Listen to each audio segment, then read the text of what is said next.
Today is a two-part sermon. We've already done the first part, that was overcoming hostility.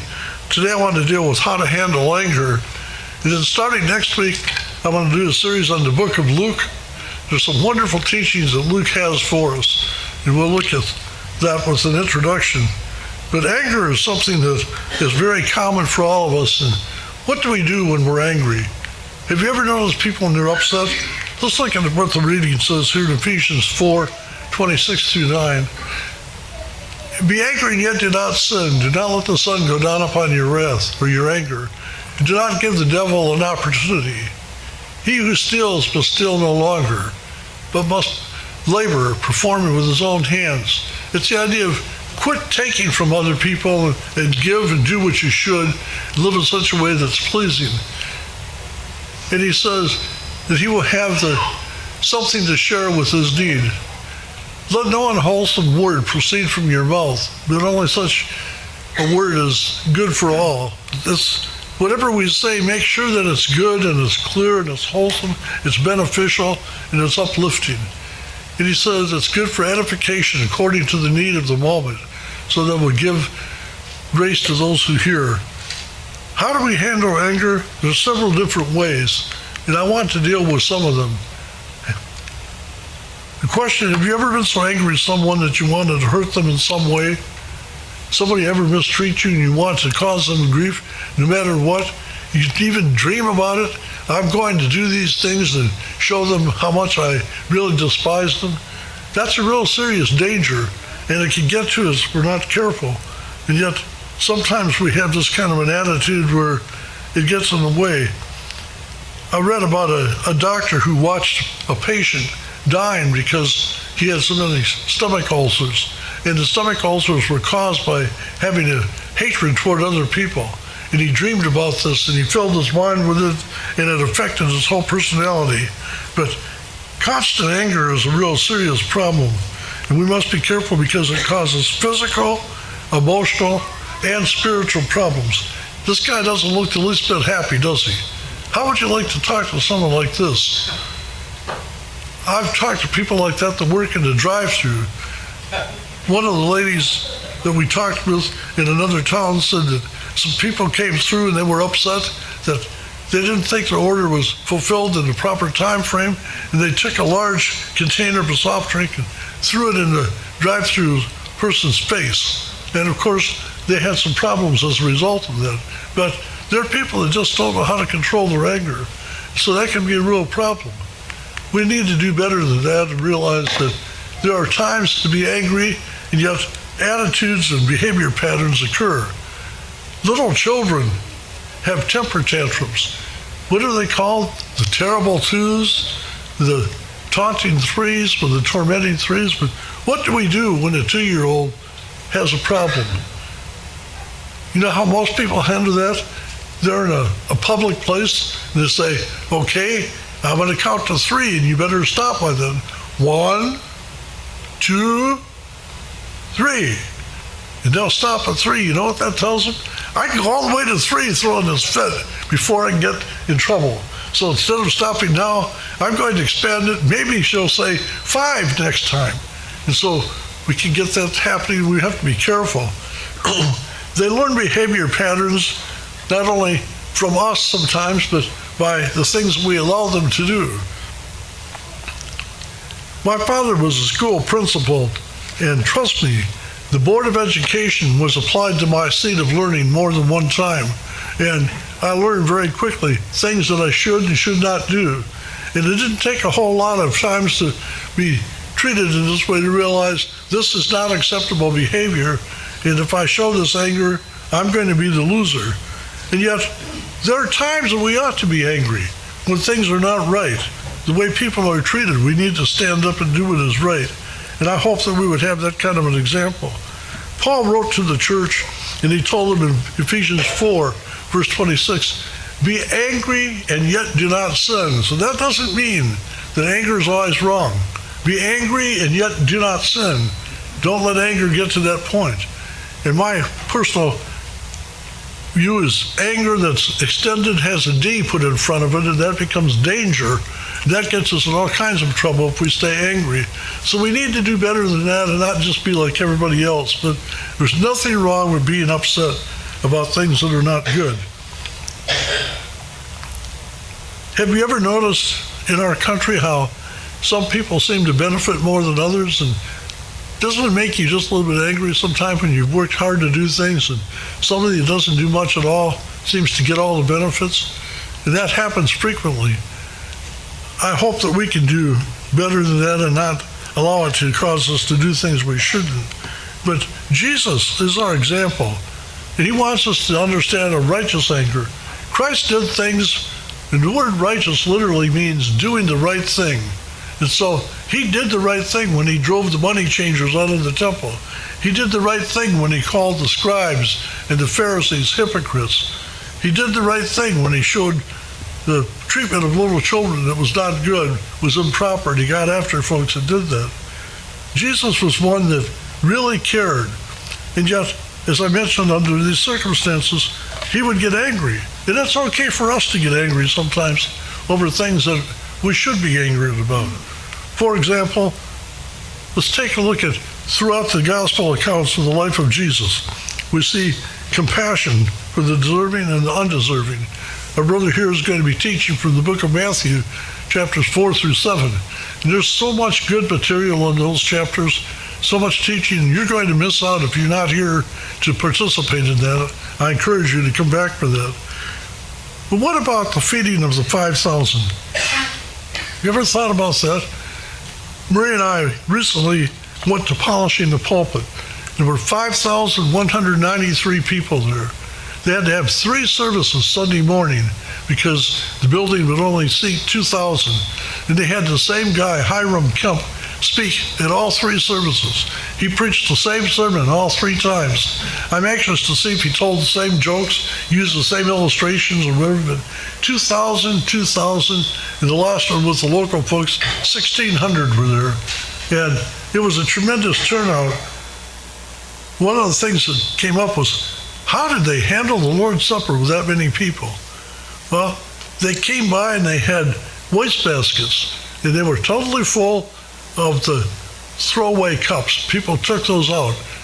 And after everybody got their cups out and the wastebaskets were emptied, they had the Lord's Supper.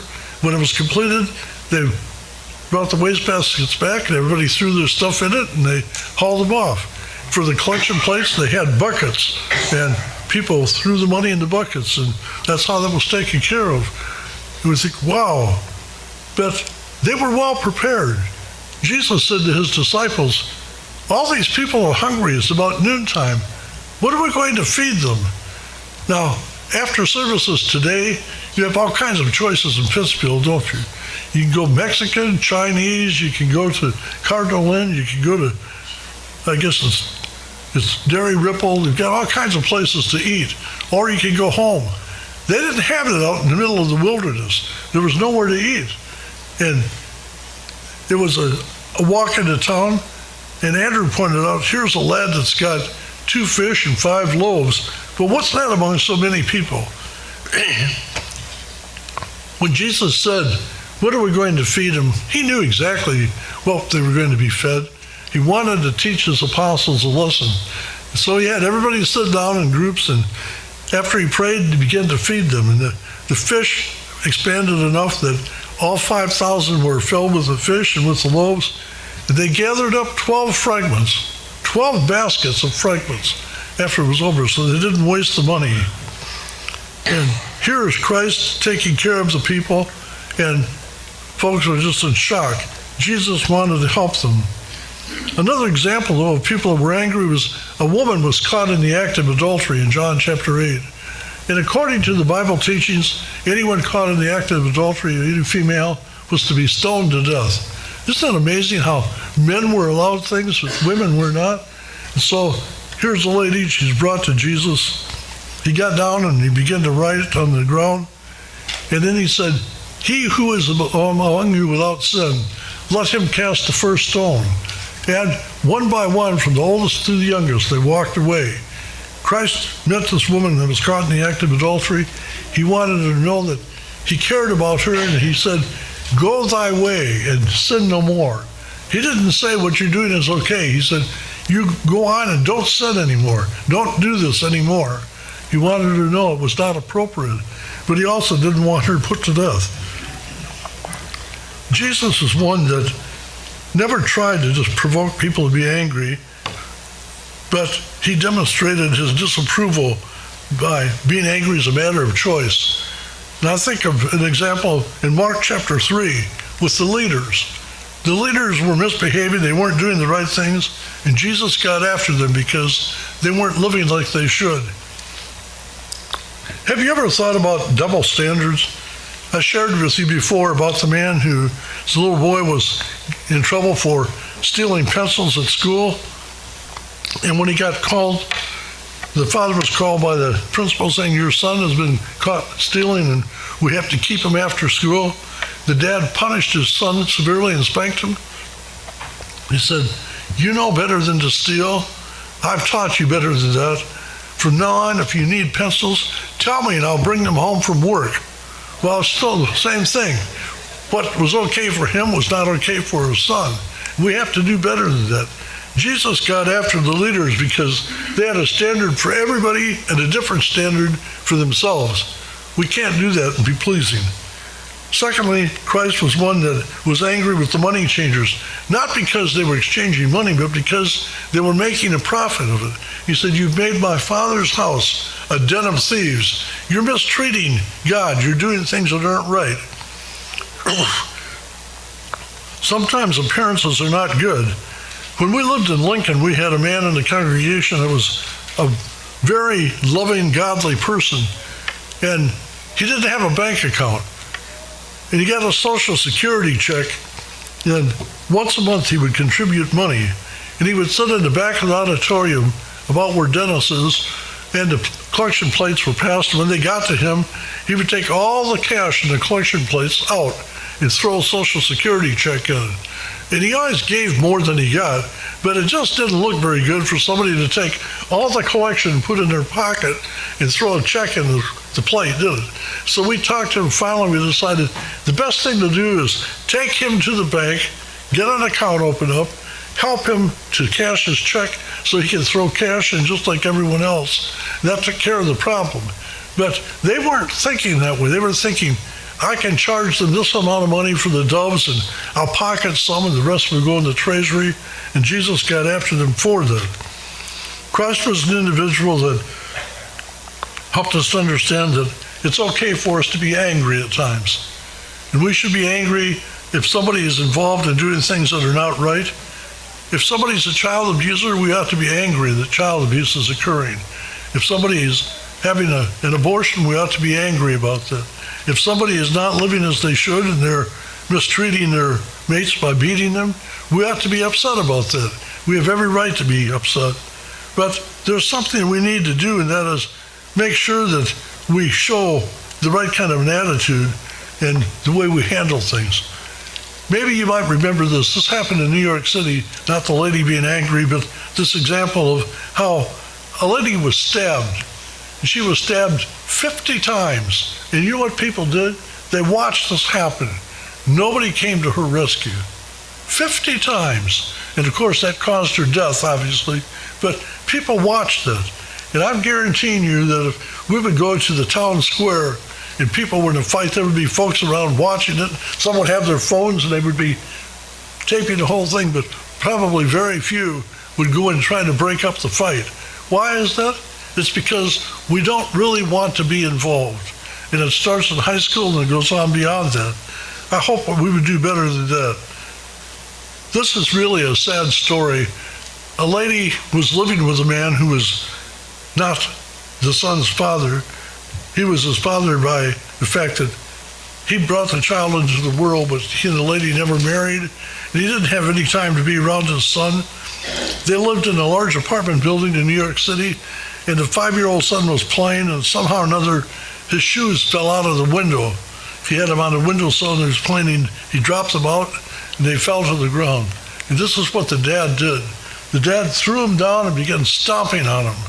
And he stomped on him so much that the young boy died. And the mother said, I didn't think it was that bad.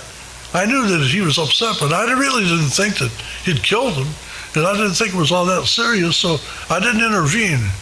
How many of you ladies would be like that today if it was your child? I don't think many of you would put up with that, would you? And that was the point, that yes, we have the right to be angry.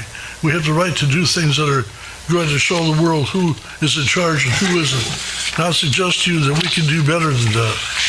Furthermore, another example is a lady whose daughter was killed by a drunk driver. And what did she do? She established Mothers Against Drunk Driving. And you probably have heard of MAD. That's a big organization. But her daughter was killed, and so she did this.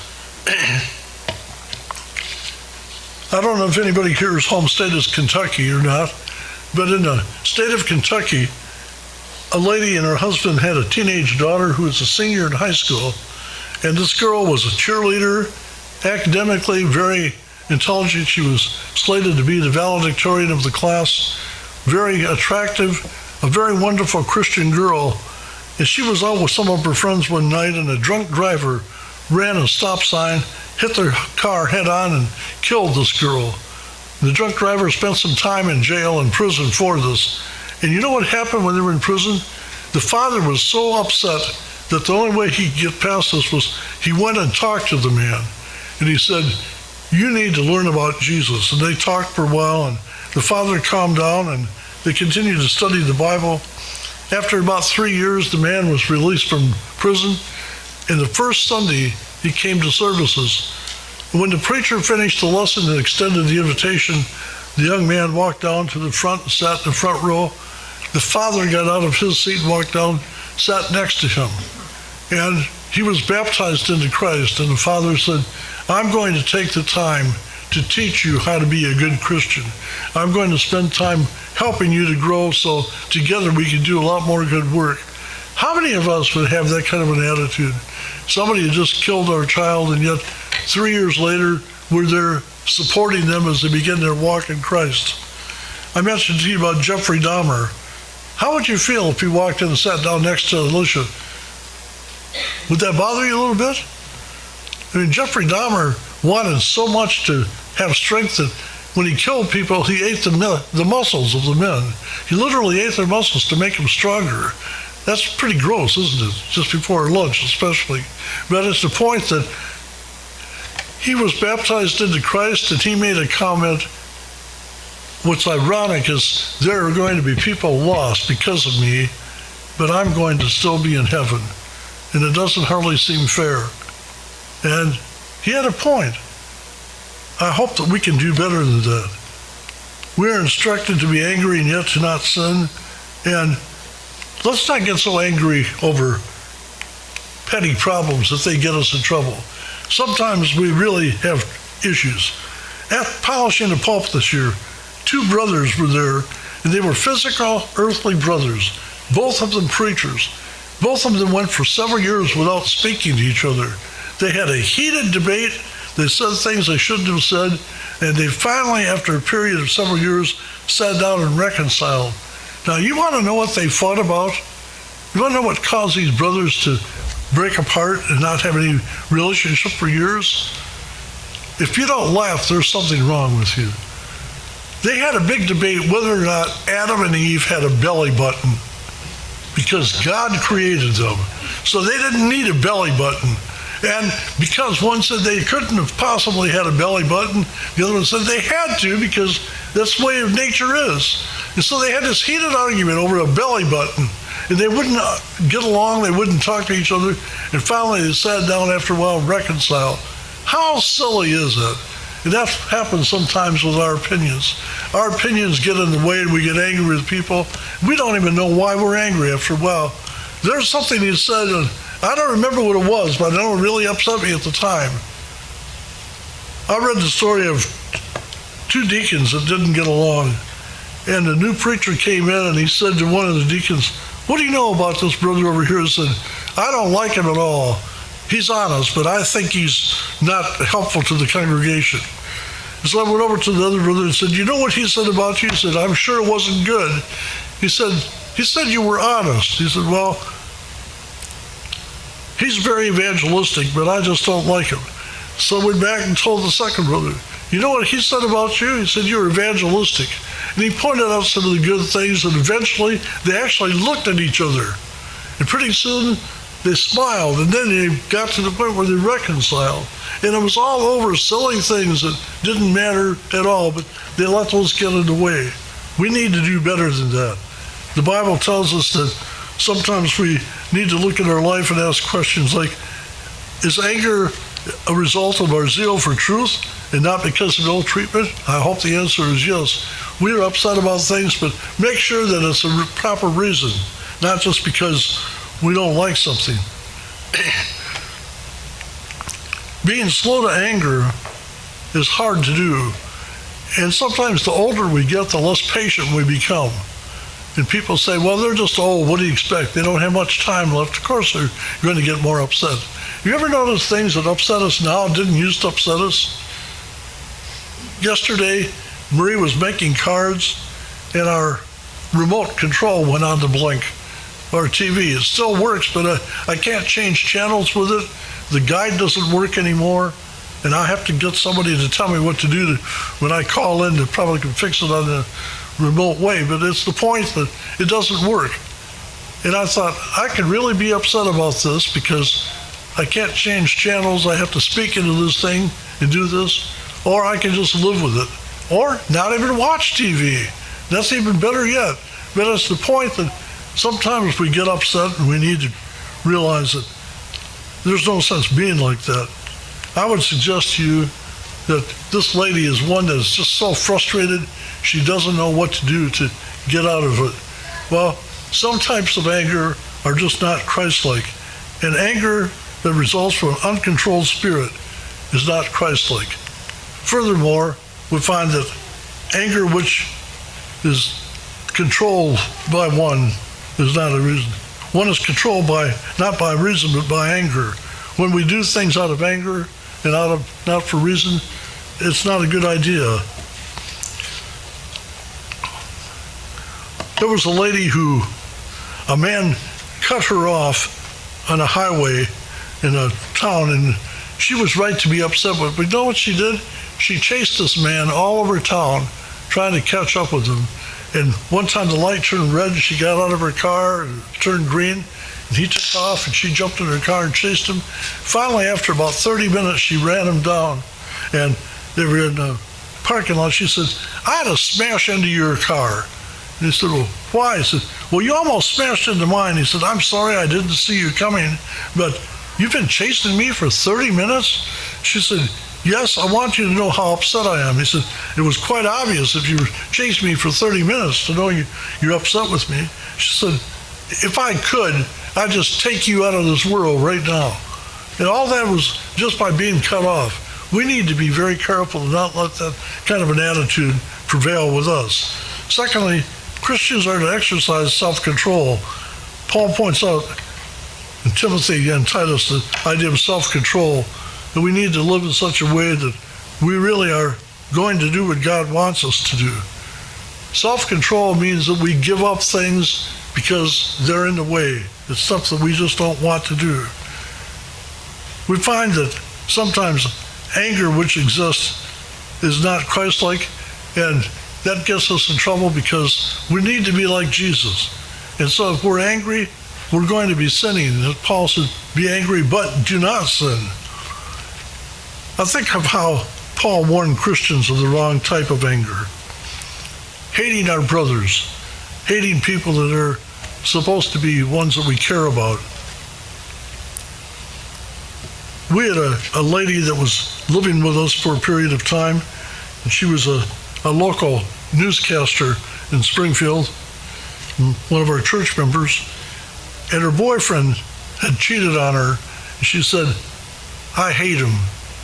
I want to go back and I want him to think I love him, and then I'm going to dump him. I hate him so much, I want to cause him as much pain as I can. And so they got together, and her plan was to kind of buddy up to him, and when he thought everything was fine, and say, get out of my life and don't ever come back.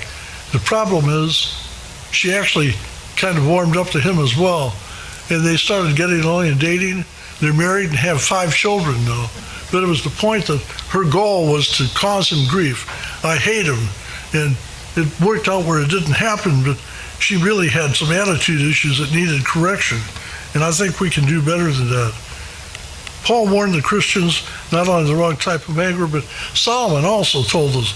He said how to live. Look at Proverbs. There's several passages that I mentioned here about anger and the problems thereof. Peter was one that showed anger. Remember how he cut off the right ear of Malchus, the servant of the high priest? Remember how he said, others may deny Jesus, but not me. And yet 3 times he angrily denied that he even knew who he was. And then he replied that he loved him 3 different times. We find that some types of anger that are not good for us to consider. One is being angry with a brother without cause, and we'll be judged for his anger.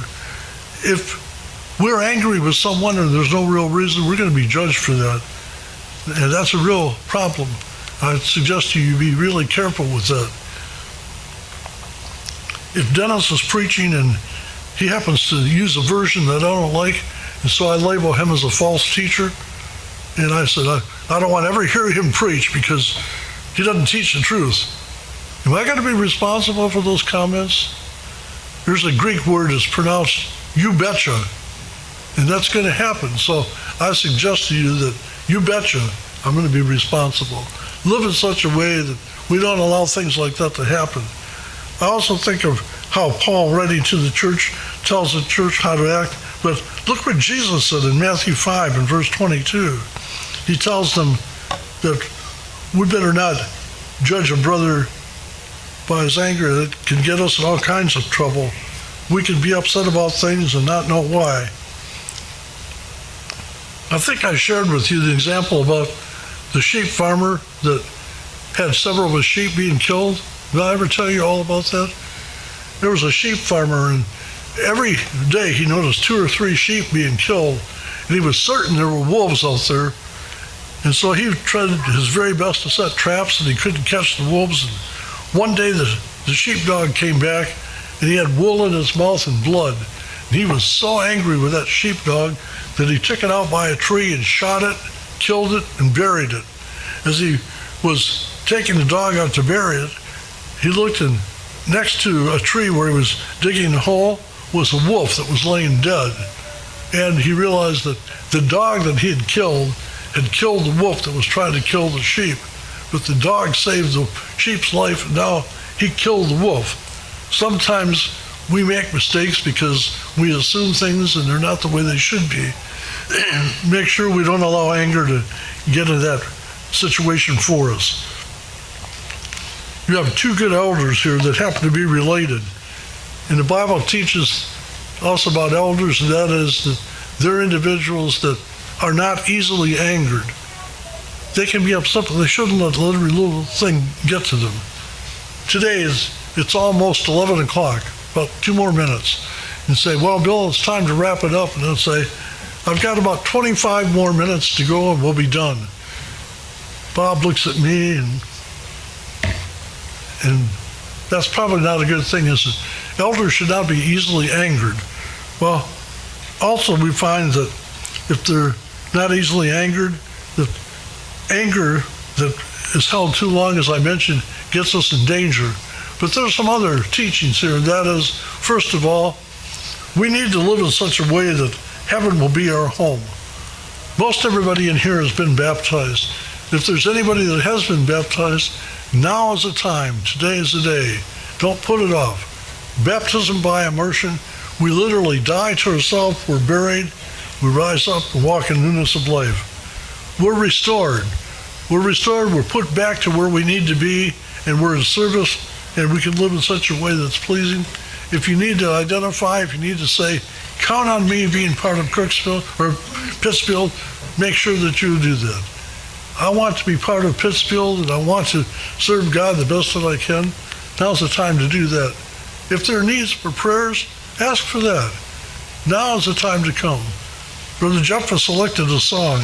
That song is one where we encourage you to look at your life. If you need to privately respond, do that. If you need to publicly respond, do that. If we can assist you in any way, won't you come as we stand and sing?